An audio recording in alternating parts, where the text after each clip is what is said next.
You nervous? What you saying? Yeah, I'm nervous. We got Adam Hernandez in here. 4, 3, 2.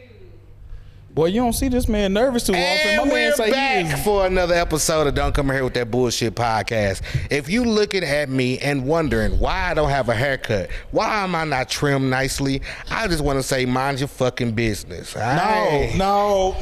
It's 104 degrees outside. I'm ashy. My hair is a mess. Maybe if you take some of that shit off of your head, it won't be so hot. I don't give a fuck. Okay. Ladies and gentlemen, thank you for watching this show. But I will be sexy come next episode. You dig me? Ladies and gentlemen, Clockavelli, Soda Poppy, Sweet Clock Jones is in the building. And across from me, Andre Maurice, King trolling this bitch. you heard the nerd. And ladies and gentlemen, right here in the blue chair with the long knees, you may know him as Slim. Slim, baby. Show him your hand. Hey, Slim, a.k.a. Adam Hernandez. Welcome to the show. Thanks for having me. Yes, sir. Andre, I'm going to let you do the honor since you got to pick and choose our guinea pig this week. Okay, so first and foremost, we like to give flowers to people, right? We usually do it at the end. We usually do it at the end. He has to do it at the beginning. Yeah, man. Listen, He can't follow protocol. I've known you for years, bro. So, and I think I've told you this on Facebook before, but watching what you were and then watching what you've become as we've grown, it's incredible. You know, people say all the time that we have to give flowers time to bloom. If Malcolm X would have been shot in his 20s, he would have died a pimp. You know, if Martin Luther King would have died in his 20s, he would have just been another pastor killed. You know, but we watched them become incredible, amazing men, and I attribute you to that. You know, that you have become and you are still growing into an incredible, amazing man. You are an example of what these youngsters need to see. Thank you. That means a lot. Yeah, it really does. Like that, I genuinely feel that way, dude. Like you watching you get out there and fight for the people. You do what a lot of people just talk about. You know, a lot of people do a lot of talking. We see it all the time. Even, and we'll get into some of that stuff with the Next Door app and all that shit. People do a lot of talking, but your walk means more. And dude, your walk is strides. You are taking great strides, dude. So, you know, round of applause. I appreciate everything that you're doing. Thank you. My kids are watching this shit. Thank you, know, man. Thank you. Yeah. Well, and then in my flowers, I want to say probably one of the coolest graphic artists I've ever seen in this city. When you did an album cover back in the day, you know who did it. You see the Slim Baby at the bottom of it. So I just want to sit there and say, I never got an album cover. I did. Listen. But you know what? I had some other cats that showed me love. DJ Lucrative did show me some Shout love. out Lucrative. You know what I'm saying? The whole Phenomenal Radio. So I want to commend you on that because you was one of the people that I looked up to when I was a young rapper. Well, I appreciate that. I ain't saying shit, man. I'm letting it rock. Okay, so to have you here, it's a privilege, sir. Thank you. And no, I'm not nervous. This is a great interview. Boy, kick that shit off like a listen, field goal. I was late getting here. We starting late. I was watching the DNC with my son. I was showing him some of the stuff from the previous couple of days. What's the DNC? So it's the Democratic National Convention. That's where. Why does it say that? Well, because they shorthanded to DNC for niggas like you. So thank you. Yeah, because I don't know what it was. So Jasmine Crockett is my political crush right now. Do you know who Jasmine Crockett is? I do not. She's a representative from Texas. Boy, H-Time. And she's holding it down for real. She really is. Dog. I love She Houston. really is. Yeah. Yeah, man. Lil Mama, so did you hear about the bad built, bleach blonde, butch body? You didn't hear about that? I've heard nothing about it. Bro, I'm gonna send it to you. I watched that and I'm like, yo, she got that from You'll appreciate Tay-Rock. that one. You'll appreciate that. Man. All right. She was handling Marjorie Taylor Greene. Do you know who Marjorie? Do you know who she is? No, I don't know Marjorie You about to Taylor. get educated too? I figured I was. I figured. So she was giving her ass, and after that, she just kind of blossomed. She turned into this like magnetizing figure, and I mean that is my political crush. And she's doing the work. She's doing the work again. She's not just talking the talk. She out there walking it too, man. I fuck with that lady so damn tough. Mine was Sarah Palin. All right. Nigga, why? She just looked like a hot MILF. And that's where it stopped at? That's where it stopped. I don't care about no views or nothing. I wanted to view that ass. Because that broad was a world-class idiot. Oh, yeah, she might have been stupid. Ain't no money been about it, boy. She was a helmet wearer. Was she hot. Boy, she was a short bus rider. Hot. Well, her hot ass was in the back. And I ain't heard nothing about her since then. Because she went back to Alaska or wherever the hell She was from Alaska to be in that thing. It was... Woo, boy, them Alaskan women, shout out to Alaska. Oh, my God. But anyway, that was my political crush, Sarah Palin. Bless your soul. Have you been watching the DNC, bro? I've caught pieces of it. I don't get to see like a whole lot of content, but I did see pieces of it. Man. I saw Jasmine. Yeah. I saw, let me see who else. I saw a little bit of Tim Walz. I didn't see the whole thing. I saw a little bit of each. I saw Barack. Did you watch Barack? I didn't get to see his. And I watched Michelle, but I watched them on TikTok. Well, see, I watched them last night while I was door dashing. And I'm a fellow DoorDash. See, there we go. All three. All right, good. Hey, man, side money, and it's legal. Yeah. So I'm listening to it while I'm wait. Tip. Please tip. You cheap bastards. I'm not gonna speak for these guys, but I'm gonna just tell you, like, whenever I see the order come through and you want to pay me $2 to go 15 miles and go into a store and get 4 items for you, I say a little prayer for you and I click it off as quick as I can. So the person that can help you can help you. Oh, you got the red card. Yeah. Oh, you the man. You don't have a red card? I got it, but I don't feel like doing all the extra shit. Oh shit, man! If you get the right one, it's nice. Yeah, it's nice. But I'm with you. I don't even give a nice prayer for you. I hit that decline button so damn fast. Okay, either red button or blue button. Tip, y'all. Please. We out here. This is gas money. This is time. I don't even have a radio no more in my car. I think there's a lot of like people don't know that are using the app what it looks like for us as drivers, right? Yeah, I didn't know at first. Yeah, so now I tip now. Right. So like, I think if more people knew that, what it looks like on our side, they might really rethink kind of what they do. Yeah, I guess so, man, because listen, folks, I've been waiting for 2 hours for my order. That's because it's for $3.50 and I gotta go from damn Milwaukee to Tech. Yeah. Like the math ain't math. And no, thank you. Decline acceptance rate. And I do Uber Eats and DoorDash. So I have them both going. And so if I have multiple orders, like, it is what it is. Yeah, it is what it is. You're going to get it when you get it. But while I'm out DoorDashing, Demontric hit me. He would say, man, Michelle up there talking that talk. I said, shit, let me put it on. So I'm listening to it and I'm like, man, this woman here and she's remarkable. She's remarkable. Facts. And then she threw the alley-oop. Black jobs. Dog. Oh, not even that. Oh, I heard about that. Yeah. I heard about that part. Yeah. But she threw the oop to Obama coming up there, and then he come up there with his cool ass. And I'm like, I'm already kind of tight with the Democrats because I don't like how they did Joe Biden, man. It needed to be done, but they could have done this shit a year ago. Do you know what they did to Joe Biden? No. Okay. So he was urged to drop out. But these talks were happening way earlier. Yes. Yeah. And he was bucking. He was bucking. Then they had that damn debate, and he got his hat handed to him. Boy, it was all bad. And then from there, he ended up getting COVID, and then he ended up dropping out. The debate didn't really look too bad on his part. He just looked they both didn't look good. Nobody looked good coming out of that debate. Nobody looked good coming out of that debate. But one looked better because the other one looked bad. Not because they did a better job. Right. And I said, boy, he looked like the before and after. I said, I don't hear the before and after picture of a morgue. Like watching him and watching Trump, I'm like, it became a real problem at that point. Yeah. So then they had to kind of get him out. But it's like they should have seen that prior. So I guess I was tight about that. So I'm like, I'm not too big. I don't identify as a Democrat or a Republican. So I'm like, I'm kind of tight with these motherfuckers, man. I don't like how they did this shit. And then Obama got up there. That's a cool motherfucker. Boy, I'm talking about Obama. He didn't just walk up there. It's like the nigga gliding.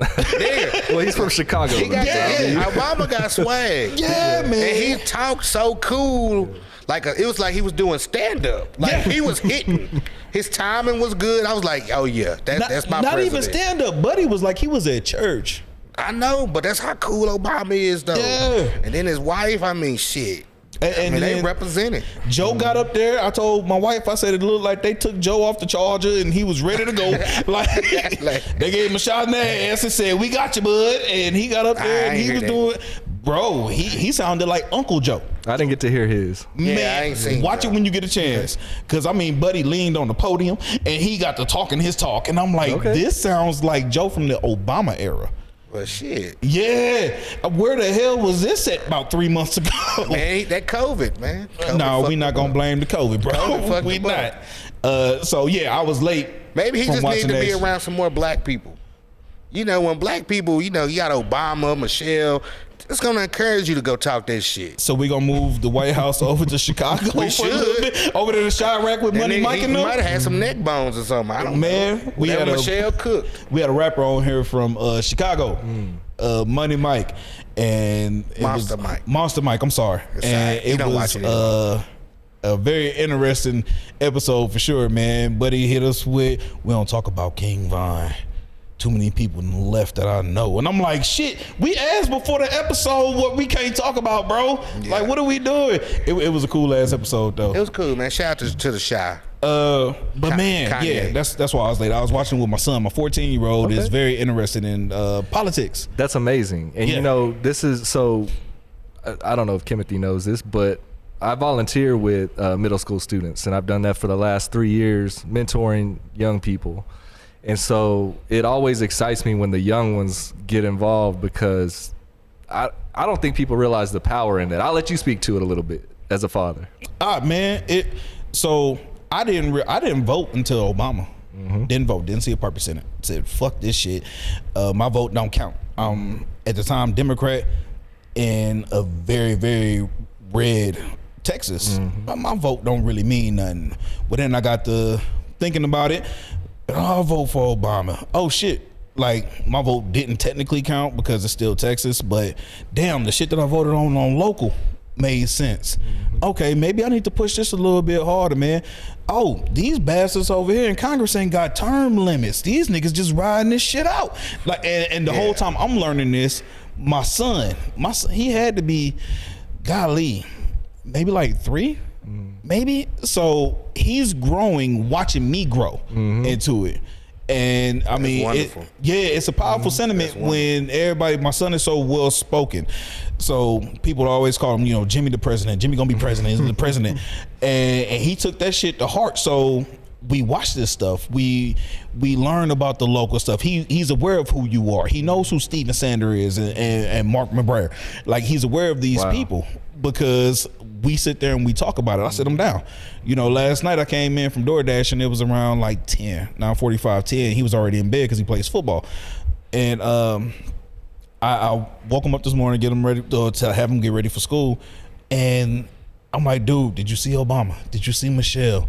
He was like, no, Dad, go ahead, put it on. So we're talking about it in the car on the way to school. Like, that's cool, man. Yeah. You know, it makes me feel good because coming in a black household, you know, we're hardcore Democrats, and I mean, it is what it is. If you vote Republican and it's the devil and all this other stuff. If we vote at all. Well, the fact that he's asking about politics instead of Lil Baby and Lil Yachty, that's impressive on your end. Well, but this is the same kid that will go from listening to, what's his name, D-Lo? D-Lo Boss Man? Yeah, I was bad in school. Yeah. They was driving for the bricks. Yeah. Like, so he'll go from listening to that to relax yourself, kick that plan. Try Call Quest. His favorite artist is J. Cole. So he's leveled. He has For Your Eyes Only on vinyl. Yeah. Like, his little girlfriend just bought it for him. Like, he's very very balanced. I try to raise the kids to be very nuanced, and he's the one that really took to it. Right. Well, Jimmy for president then. Man, yeah. Shout out my boy Jimmy, man. Yeah, so I mean, I told him that you were gonna be on here today. Cool. And he was like, oh man. You should have brought him. Man, he's watching the DNC. Priorities, man. That's right. Jimmy, you know what you're doing, man. Yeah. So you know what you're doing. Shout out to Jimmy for president. There we go. Jimmy for president. Hey, Jimmy. You know, that's your boy. That's my boy. Yeah. So, but yeah, back to you with the working with the middle schoolers and so hold on.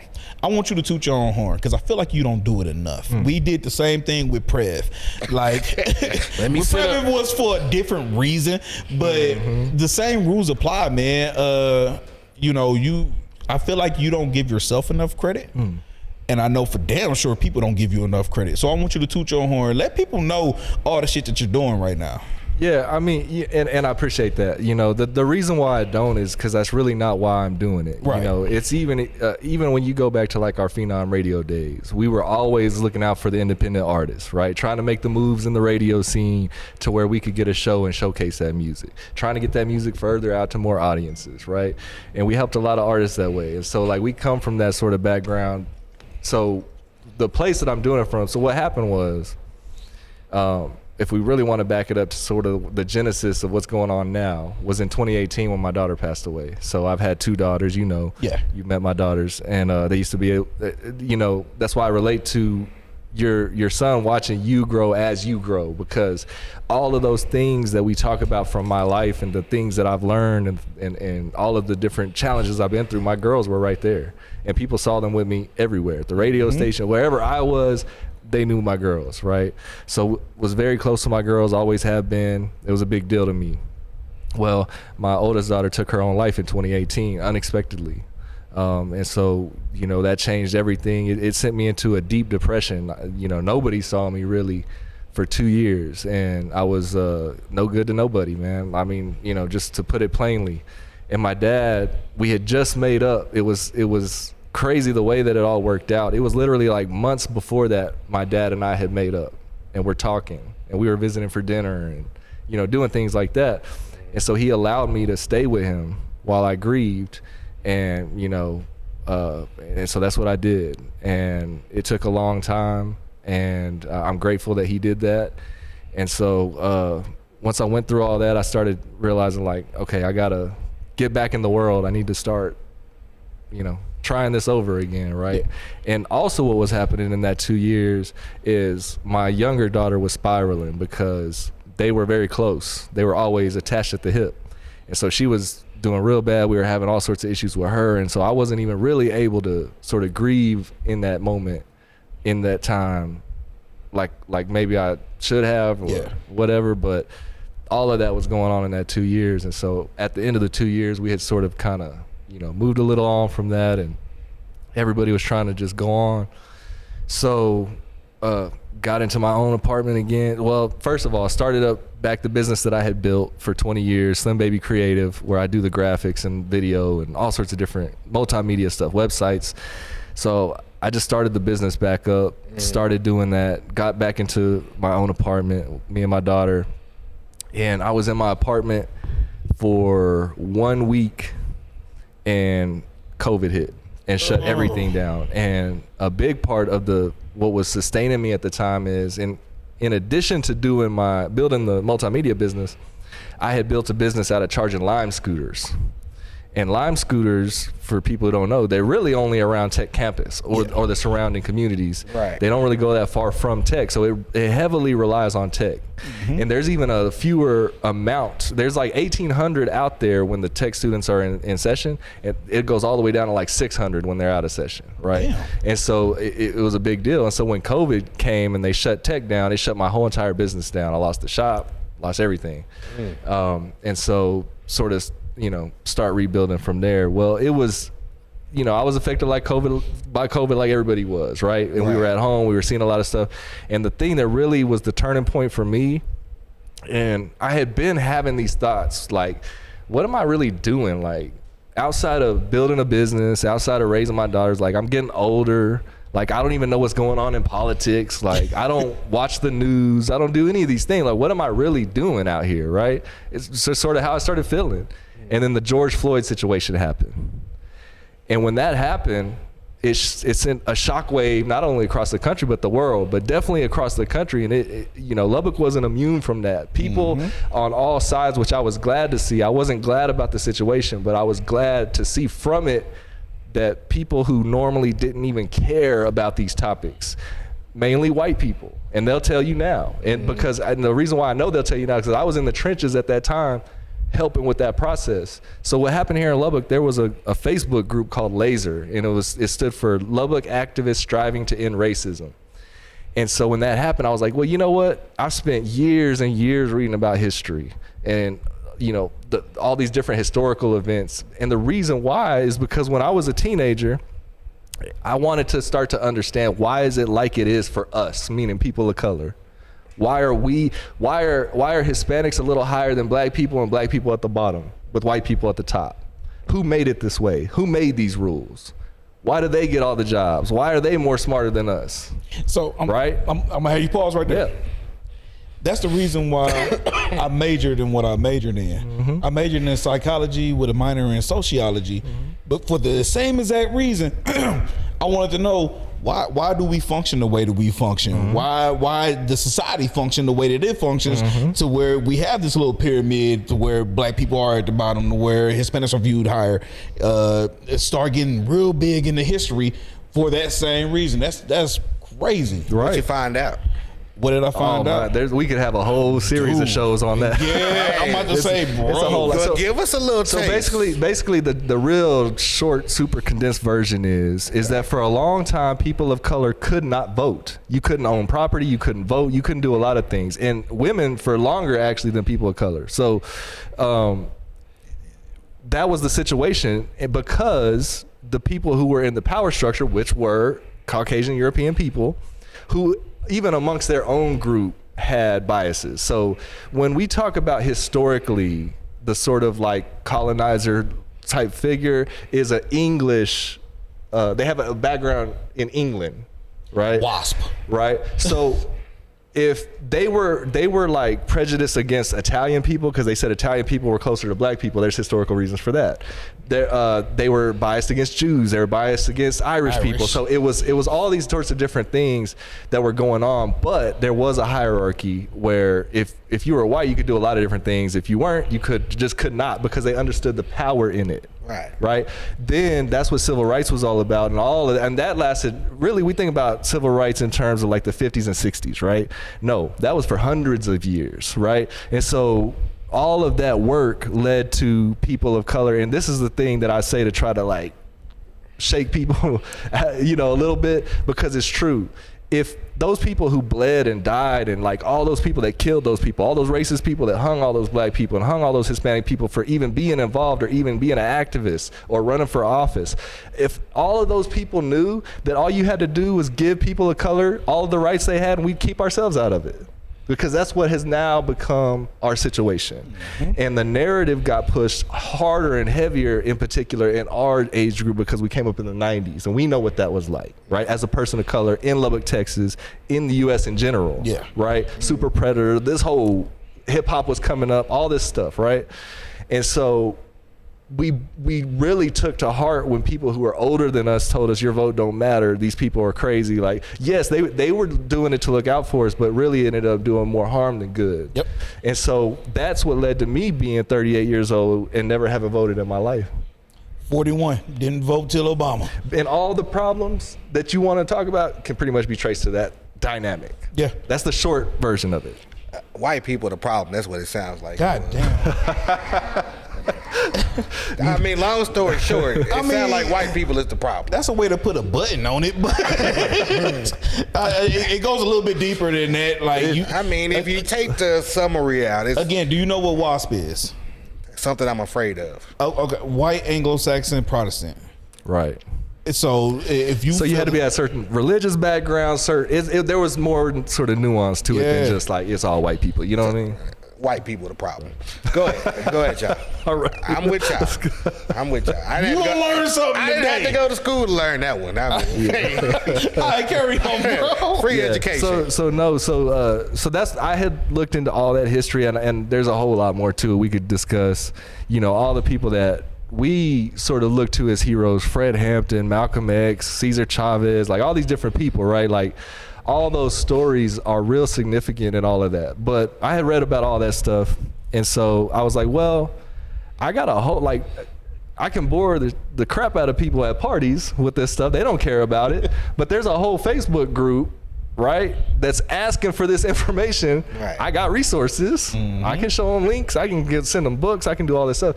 And I can tell them, give them context because they were genuinely asking. And this was what made my heart so happy at that time. There was white people who were in there genuinely asking in as polite a way as they could, like, help me see my blind spots. Yep. Help me understand, why is that like that? Like, why is this such a trigger, right? And so we had those very real conversations in that group, and so that's where it really started. So then, in the middle of that, some guy, I didn't know him at the time, he's a very good friend of mine now. His name is Dr. Nicholas Bergfeld. Dude, shout out to Dr. Nicholas Bergfeld, man. So he dropped this PDF into this Facebook group one day called the Lubbock Disparity Report. And when I saw the title, I don't even have to tell you what it's about. When I saw the title, it said Lubbock Disparity Report. I said, oh, this is gonna be good. I read the first few lines. I said, I need to read this. So I went to Kinko's. I went to the next day. I went to FedEx Kinko's and I printed it out. It was, at the time, it was 48 pages. And I printed it out, and because I didn't want to read it all on my phone. It was too small. So I printed it out. I go home. I sit on the couch and I read it. And basically, in a nutshell, it gave me all of the policy decisions that city councils had made that led to what we all lived in our lives. From how the rich part of town used to be on like 50th and University. Remember that?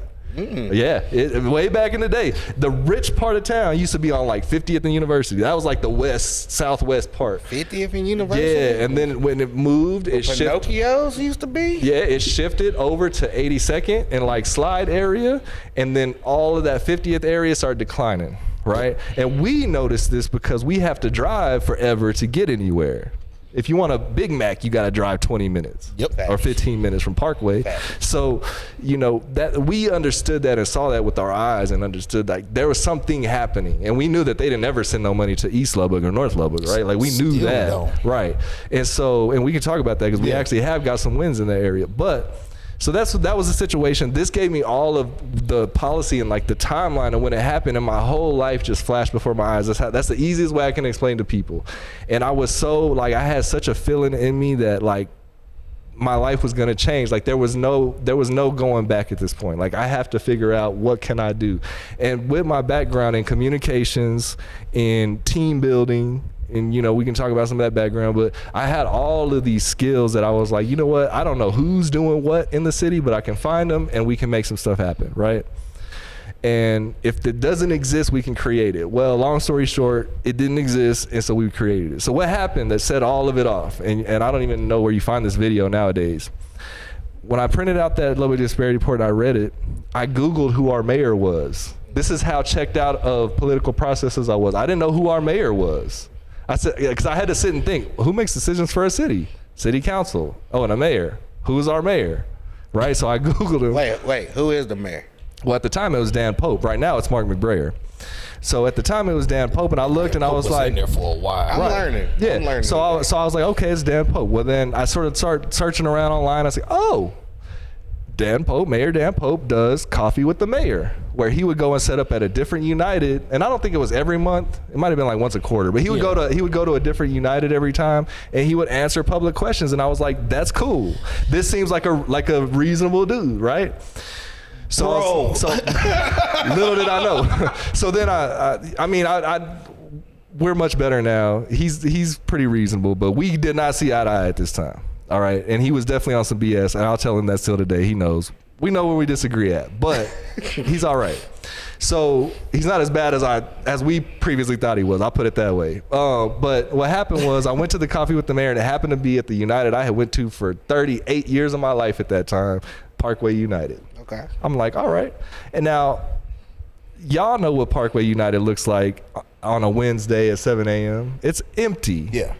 When I say that parking lot was full, and then I start walking towards the door, and a whole 2 rows of the parking lot were LPD cars. And I'm like, oh, man. So at that point, it clicked like, oh, I think more people know about this disparity report than I do, than just me. And so I had to walk by a line of police officers, and that's the first time I met Chief Floyd Mitchell, the chief of the police at the time. And he was standing right next to me. And a lot of other different people I didn't know at the time were there, and I'm just in there as me. And this is the funny thing. Like I tell people who don't know me prior to 2020, they might have got a certain read from how that went down, right? But I tell people that know me now that didn't know me then, I was like, if you talked to somebody prior to 2020, they're like, yeah, that's Slim. That's the norm. That's Slim. Like that's what he does. Bro, I'm gonna have to find the video for you. Yeah. So, oh my God. So real quick, just to shorten it up, I asked him a bunch of questions. He was deflecting and like defending, and I got like at that point like, I'll ask you a few questions and I'll go back and forth with you a couple times. But once I start really seeing like, okay, this is not gonna go well, or we're just gonna go in circles, like we could just end the conversation and go to the next step, right? And so what I told him was, I was like, look, I see that you're not ready, you're not trying to answer these questions, you're playing cover for somebody, like I'm gonna use my vote and my voice to get you out of office. I wasn't registered to vote when I told him that. But what I did have was my voice because of my background and how I built. So that's a whole other thing we could talk about is my background in social media. I knew social media, right? And I have a following and have for a long time. So I was going to use that voice to go home. And so when I went home that day, I went and sat on the couch and I'm like, you know, in the cartoons where the smoke comes out of the air, like that's how I felt. Like in real life, I felt that way. And I sat on the couch and I didn't even know any of these people that are just now big parts of my life, but I just, type out this whole thing. Let's talk about what happened at Coffee with the Mayor. Well, I didn't know it was being live streamed on Facebook the whole time. And 3 hours later or something, or no, it was like the next day when I saw the video, it already had 3,000 views on it. And I'm like, oh, okay. So then people started reaching out to me, and that was on a Wednesday. And by that Saturday, we formed what the organization I'm still a part of right now called Lubbock Compact. And Lubbock Compact is an organization that, how we sort of view ourselves, we stand in the gap between the community and the city council.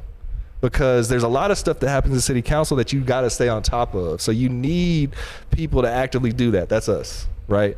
And then you need somebody to report that stuff. And then even you need somebody to break it down to where like, you're not like losing people and like they can't understand what you're really talking about.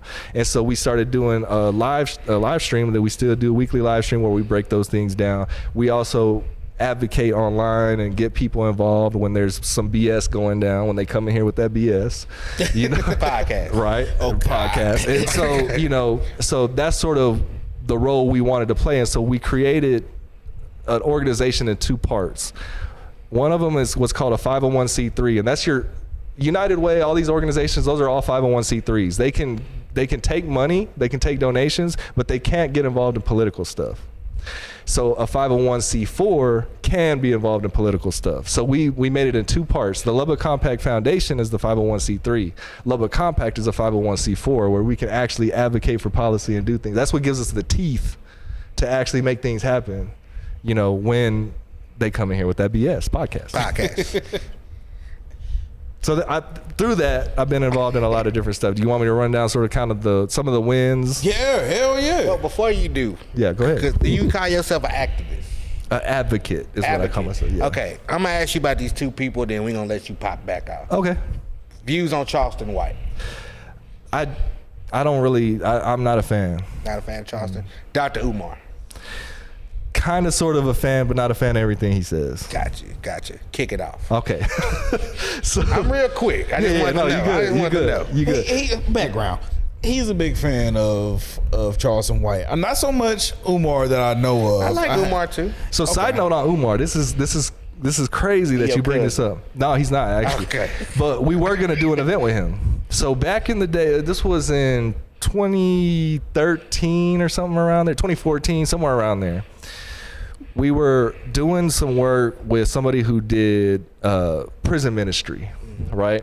But he wanted to bring myself and a couple other people in, Umar being one of them, to speak to prisoners inside the prison in Texas, right?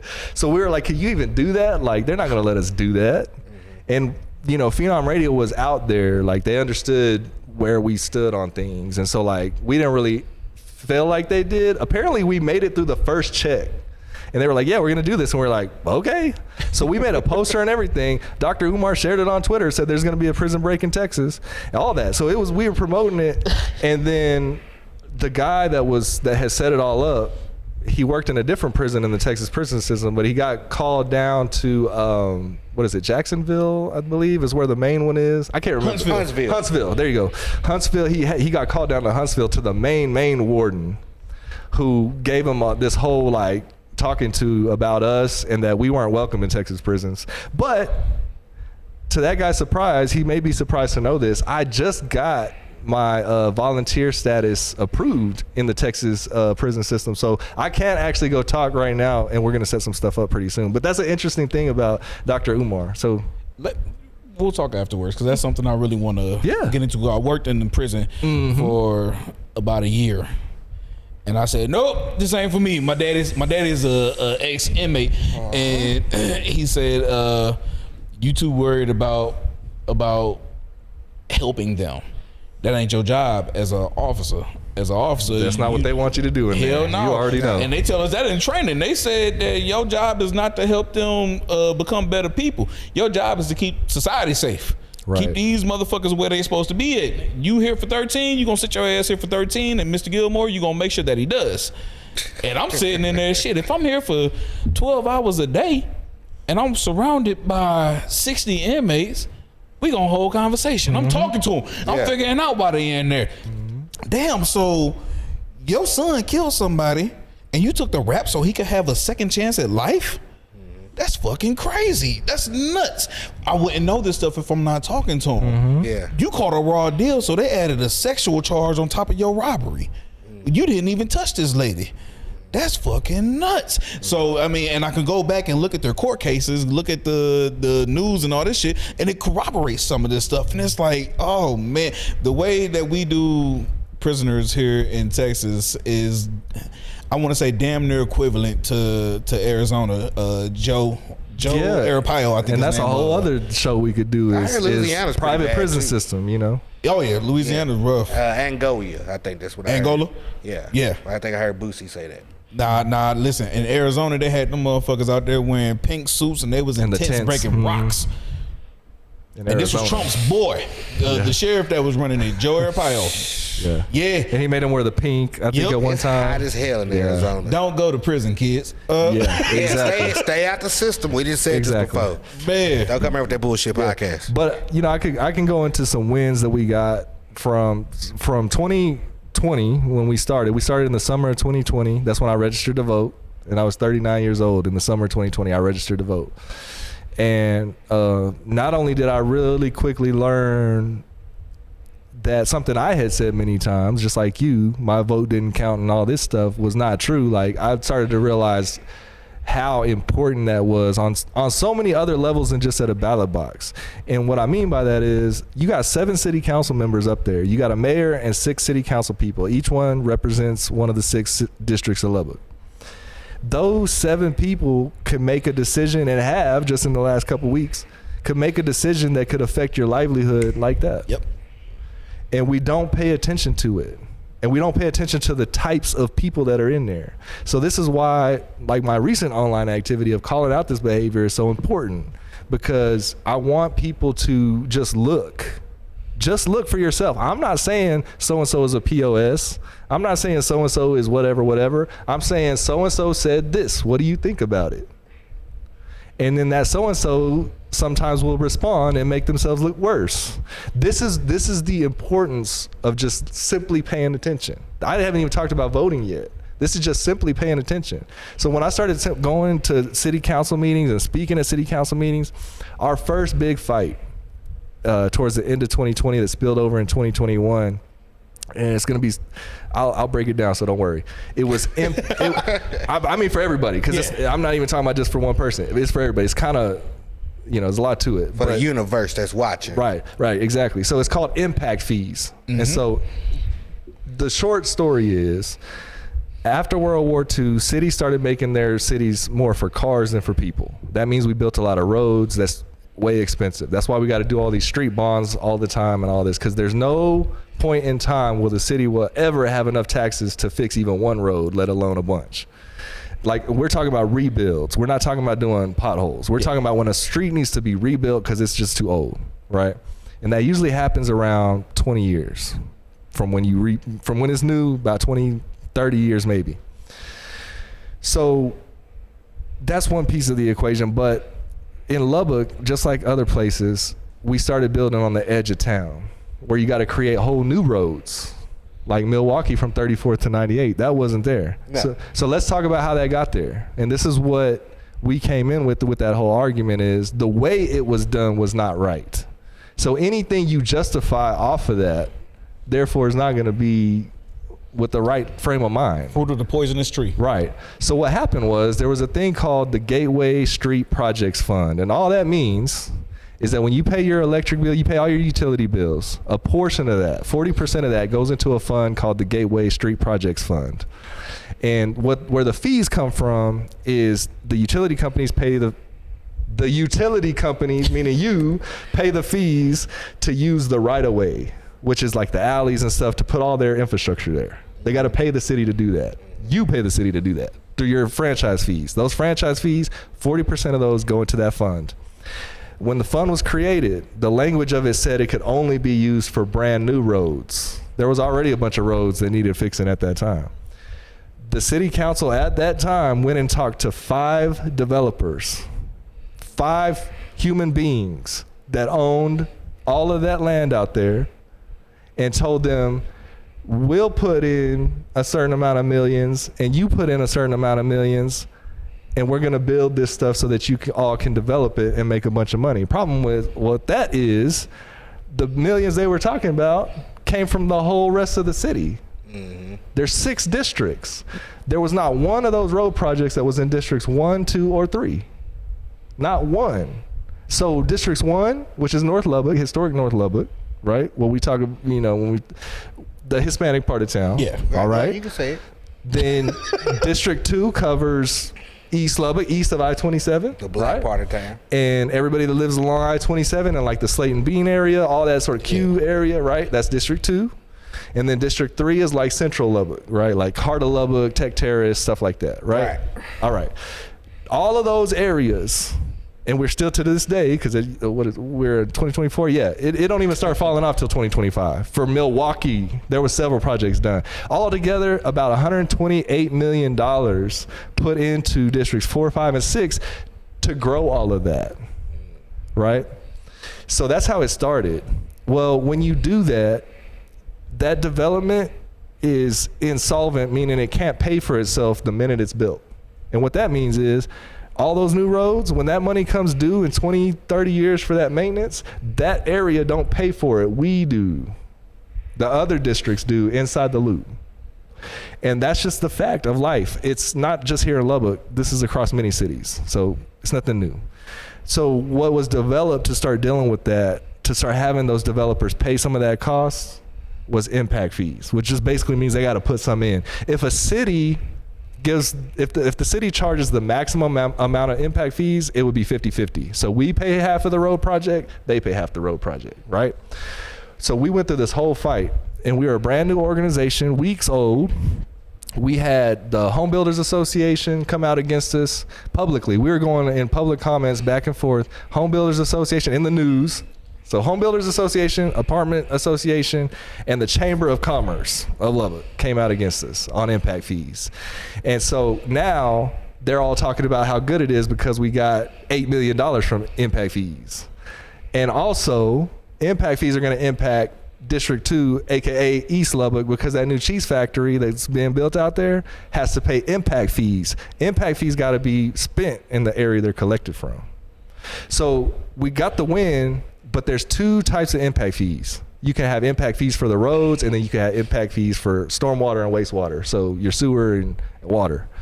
And that fight we lost within the greater battle, but so the developers didn't want the water and wastewater fees in there at all. We got them in there, but they set them to 0. So we can always like change it later, so they're in there, so we can use them. We don't really need them, and that's the whole thing. We don't need them right now, but the road ones we did. And so they had did all of their sort of politicking, and we were asking for maximum impact fees, which would have been 50-50. How it ended up is for every $1 a developer pays, we paid 3. So that was the first win. Any questions about that? That's a lot of stuff. Yeah, they building a new cheesecake factory? Not cheesecake a cheese factory. Cheese factory. They make mozzarella cheese, And they supposed to be paying a nice amount, man. Yeah. Like that's gonna be real big for that area. Yeah, it's about 10 billion over 10 years in revenue for the city. What it is, it's a huge cheese company that any restaurant you go where you have mozzarella cheese, talking about Domino's or anything you can name that has mozzarella cheese in it, probably has their cheese. I love cheese. Yeah. So that was a big. So that was our first big win, right? And that's what marked us and me, because I'm the face. I'm the communications chair. That means I'm the guy that has to go on the news, right? When the news calls us and says we need a quote for this, or they catch me outside of Citizens Tower or whatever, I'm the guy. I'm the one that goes out to the neighborhood association meetings and interacts with everybody. I'm the one that goes to the community things, right? So I'm the face of Lubbock Compact for all intents and purposes. And so Lubbock Compact, and by extension me, got labeled as these troublemakers, right? Rabble rousers. Right, rabble rousers. And, you know, because there's been this whole culture in Lubbock of, oh, well, we don't want to say nothing because we don't want to make somebody mad, or I'm worried about some job they might give me or might not give me, or whatever the case may be. And we don't care about that. Our thing is we want the city to be better for the people. And if we're not talking about that, then it's really like, it's something different. Yeah. And so we've had some, just real quick, some of the other, so $5 million in a road bond that completely rebuilt Dunbar Manhattan Heights. That was me. I was the vice chair on that road bond committee and fought for that. Oh, wow. And so $5 million got all of those rebuilt. That's underway as we speak, right? Another $5 million on top of that for dirt roads in districts 1 and 2. And some of those are in different phases, right? So some of these, it takes 3-5 years for you to actually see it, but they're in there. But it's happening. Right. Yeah. You know, we now are doing an air quality monitoring study, because one of our big things we came in with was the industrial sites next to the neighborhoods in East Lubbock and North Lubbock, right? You know, Chapman Hill has Pico right there, right across the street. And the concrete batch plant in North Lubbock and all these other different places. And so that's a problem. And we know coming up in East Lubbock, like, it's not supposed to be normal for everybody you know to just have asthma. Like, if somebody says, oh, I got asthma, like, to us, that's normal. Like, oh, okay, you got asthma. Like, that's not supposed to be normal, right? And so what we sort of, in a roundabout way, we were able to get, and we can't really confirm that it was exactly us that got them to do it, but we were the ones making noise about it. And Tech ended up doing a study in conjunction with Sam Houston State University, and I believe that was in 2021. Or 2020, one of those. And they did a study to see if there was any sort of effects happening in that area of the city. And what they did was they pulled a bunch of anonymous medical records. They didn't see nobody's name or anything. They just pulled like the anonymous medical records to see about breathing related conditions. And the most severe hospitalization of breathing related diseases comes from the northeast quadrant of our city. No big surprise, right? Well, and so wasn't it zoned? It was zoned industrial, but they built residential on it, right? So there's a whole history there. So urban renewal is really what tore it all up, and then the industrial came in. So you'll have people say, "Oh, well, people moved there because the factories were there." No. So at one point in time, black people could not live anywhere but there. Yep. So unless you're saying that black people were living on the dirt under the sky, there was houses there prior to 1940, whatever, right? Mm-hmm. Anyway, so there's a whole thing there. We've been through this round and round with these folks. So we're doing an air quality monitoring study. That study gave us the footing at Lubbock Compact to get a $500,000 EPA grant to do this air monitor study. So right now, as we speak, we got 2 air monitors on top of Tech with the main sensor, and then we have 36 or 37 air monitors around different people's houses that have volunteered. So all through Chapman Hill, Dunbar, North Lubbock, you know, all over town, so that we can have those controls, but also those ones closer to those. We got some right next to Pico, and so it's a 3-year study. We'll figure some stuff out and it sort of depends on what we find out. What we do next, but those are just some of the things. Yeah, those are just some of the things. I mean, we could go on and on. I really don't, you know. We still got time. And listen, again, this goes back to me saying I'm proud of you, and I know it's a collective. You know, I'm familiar with some of the people, Perla, Jafar, Guy Lee. It's several of them I'm very familiar with. Charleston White. Nah. Dr. Umar. Listen, I'm Mick Cannon. I was just watching Dr. Umar earlier, and I can't jive with some of the shit that he be saying. A lot of the stuff he says, man, is like out of pocket. It's out of pocket. It's one thing to promote pro-black. I'm cool with that. Pro-black should not equate to a hate, disdain, or wishing of misfortune of other people, you know, and you shouldn't downplay your people because they don't view things the same way. Though. That's just shock value.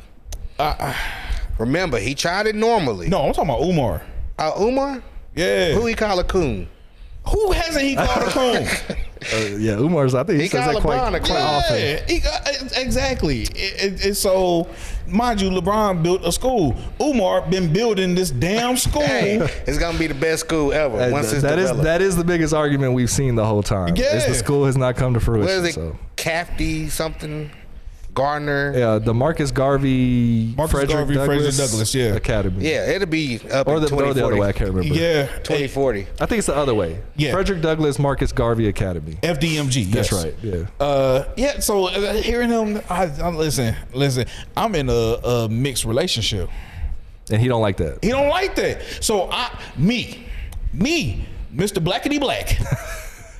I'm running around here, fist up. Right. You know, I can't get any type of understanding from him. You know, it's cool, but you still chasing a snow bunny. Well, my wife is Mexican. Like, you chasing a snow bunny with spice. Like, I just can't fuck with like Umar on some stuff when he starts talking about the gay stuff, and it's like, but he's pro-black. He wants everything black. No doubt. He don't want mixed kids. He want black. and that's fine. Black. And I'm happy. I love that for him.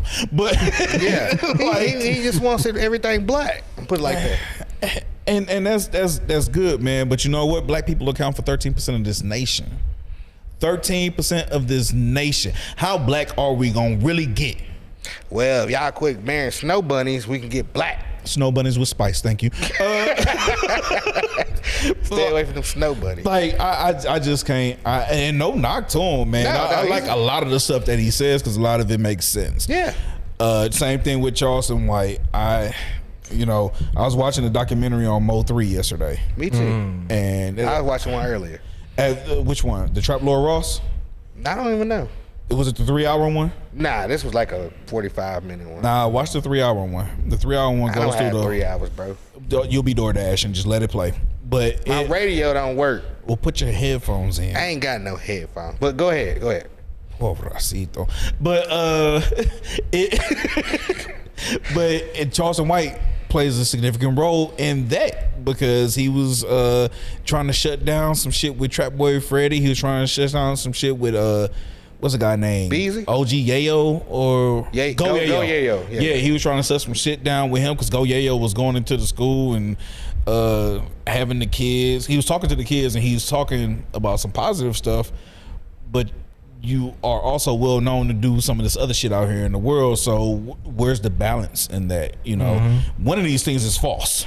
Right. One of these things is false. It's a fair assessment. Yeah. I'm just personally, I'm not a fan of, rock and roll. The approach or whatever you want to call it. And see, that was always my thing, was that I'm not a fan of his approach, but then I sit down and I listen to him and Buddy say, I tried the other approach. And then I watch some of the videos and it's like us sitting down here talking right now. Like he's holding a very decent conversation. Right, and he can do that. And people tell us the same thing, right? Like we it's funny, but I bet there's folks here in town that would view us as a Charleston White, like me, right, as a Charleston White, which is pretty funny. Like I think it's a point, right? Like because I get what he's saying, because that's exactly what we say. We just said this, I don't know, 5 times over the last 2 days.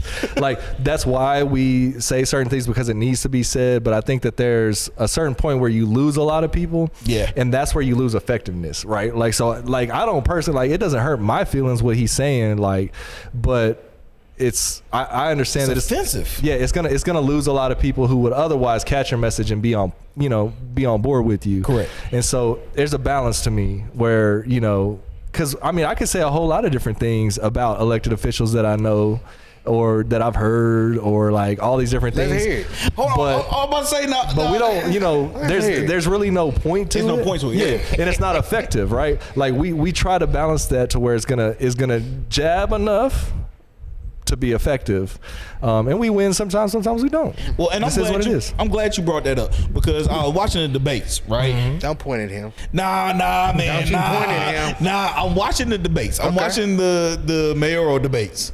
I want to say I watched 2 or 3 of them. And I know in 2 of them, they kept making a big deal about this weed shit.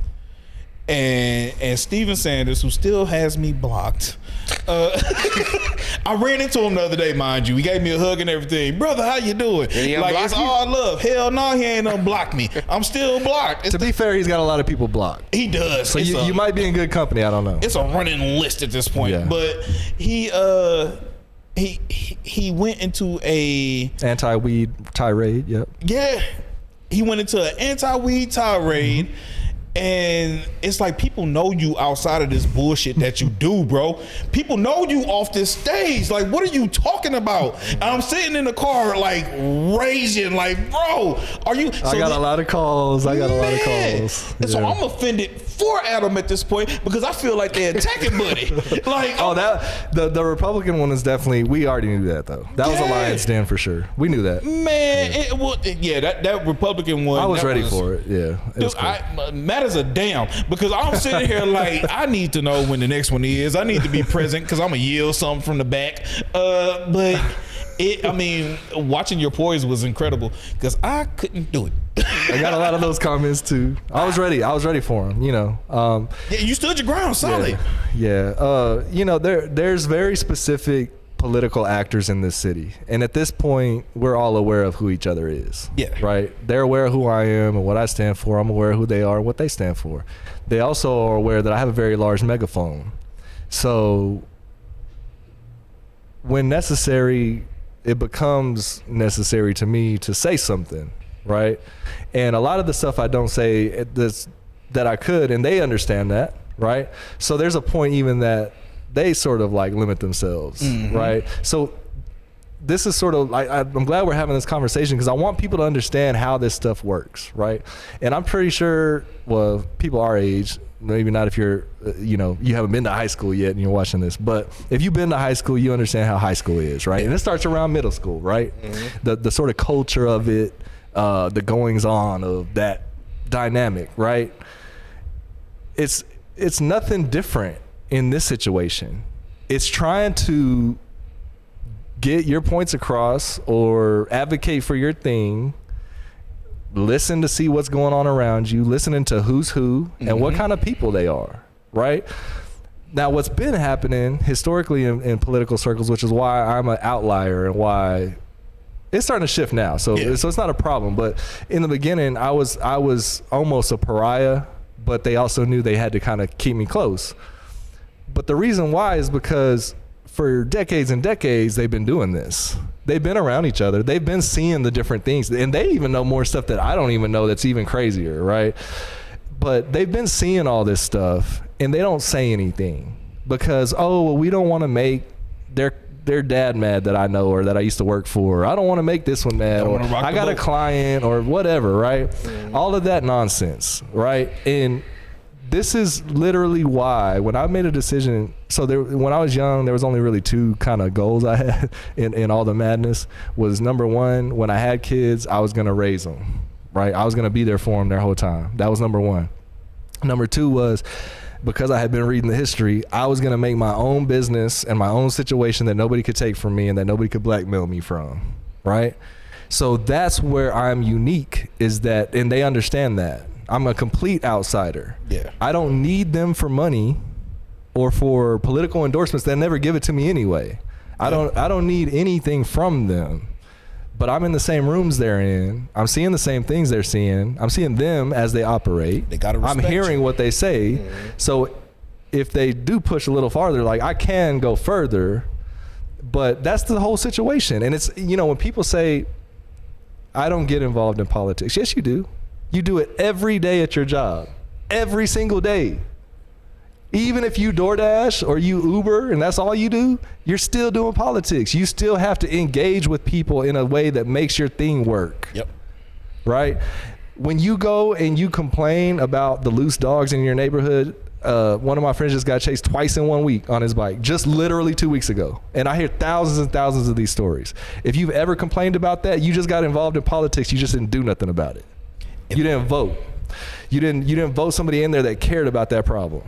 And so we could go on and on. The thing is that it is worth our time. And actually at this point in time, and we can get into that, because I know you know a lot more about this. At this point in time, is the most critical for us. This ain't the year to sit out and not pay attention to what's happening, because hell no. You know, it's coming to a head to where it could really be a situation where we end up in a dictatorship. And when people don't know how that happens, then you don't know the steps, and then it feels like to you that it happened overnight. And that's how it happened in the countries it happened in. Yep. So, you know, it's just an important thing to be trying to look into, man. Man, listen, I could do this all damn day long. I just want you to know that Karen flashed us the 5-minute sign, but at some point in time, me and you gonna have to sit down and do a live stream and really get into all this. Yeah, I'll come back. You gonna leave me out? I'll come back. What you mean, just you and him? I enjoyed him too, motherfucker. You know what? We're going to have you back when Twan's here, too, because I think that Twan will add a different level of it as well. Typically, we ask people their top 5 of different things. So I'm coming out of the woodwork with this one. Mm-hmm. Top 5 all-time politicians. Oh, man. Yes, sir. Top 5 all-time politicians. Damn. Yes, sir. Yeah. I can't really say Michelle Obama. Is Michelle Obama a politician? Technically, she's the first lady. I don't know. Not really, right? I don't know if we can give her that, man. Right. I think that's a little bit of a reach. Let me see. She was the first. Shirley Chisholm's got to be in top 5. Hell yeah. Shirley Chisholm has to be in top 5. She was one of the first one in the trenches. She ran for president at a time where people probably called her crazy all over the place. Shirley Chisholm's got to be in there. Let's see. I like Barack Obama. And I'm going off my very limited knowledge. People don't kill me because I don't have a political background, believe it or not. So I like Barack Obama. Now I'll have to go the rest. I'll have to go like right now. Okay. So I'll have to shout out one that I know personally, because this is another big fight we got in this upcoming election. She's running for State Board of Education for District 15, which is our district. Her name is Morgan Kirkpatrick. She was an actual teacher for 14 years. She's been an advocate working right alongside me, Lubbock Compact, NAACP, all sorts of different organizations, and still doing that. Very active. And she's running against the guy that's been in there, who's an oil guy, who's never been a teacher a day in his life, who's starting to want to take out things like woke agendas from the school, and he's stalling on the Native American studies, which is a fight that Morgan, and we're sort of trying to help her with that. She's heading that up to get him to put that on the agenda. So Morgan Kirkpatrick has got to be in there. Noah Lopez is running against Carl Tepper. He's an independent, but he's a young guy. He knows what life is like for people out here in the world. Carl Tepper, I know him. Like, I'm not a fan of stuff he does, but I can tell you that one-on-one when we've had interactions, he's been cool. I like Noah. All right. So got to shout out what I got. One more? Yeah, one more. Oh man. You know, there's another. Oh, I got to say Jasmine Crockett. She's got to be in there, because right now she really is. And I can even say Cori Bush, man. There's others. Yeah. You know. But Jasmine is political. That's her new political. That's my. I know none of these people. Or watch this shit back and go do your Googles. You got it. Dude, man, before we go, let them know where they can find you at, Adam. I'm Adam Hernandez, or Adam Hernandez for mayor on everything. TikTok, I think it's Adam for mayor, but everything else is Adam H or Adam Hernandez for mayor, or just my name, Adam Hernandez. I'm on Facebook, I'm on Instagram, I'm on TikTok, I'm on X. I'm on Threads. I'm on all the things. So I don't post to Threads that much, but I'm on all the things. And he's super accessible, man. If y'all have any questions or y'all need anything, please don't hesitate to reach out to my guy. Mm-hmm. Our guy. Take us home, sir. I'm jamming. To what? Right? Yeah. To the beat of my own drum. Ladies and gentlemen, this has been a very political episode of Don't Come Here With That Bullshit Not podcast. political, informative. a very political interview today with Mr. Adam Hernandez. I am one of your hosts, Clockavelli, Soda Poppy, Sweet Clock Jones, Senator Williams. Oh. And across from me is Andre Maurice. I love y'all. And Adam Hernandez, thanks for having me. Hey, you heard him. Oh, real quick. Whoa. Last question. Did you have fun? I had a blast. Man, I had a lot of fun. That's what counts, man. We definitely got to get you back up here, dude. Yeah, I'm open to it. It's so many things that we have to touch on. Yeah. And you made our job a lot easier. Oh, cool. Because you talked. Oh, okay. You ran this. You ran it. I was like, shit. I mean, we was at an hour before we knew it. So you made our job easier. Thank you for that. Yeah, we out, y'all. We're done. Okay, cool. Yeah, okay. So well, anyway, white people the problem. Damn. He said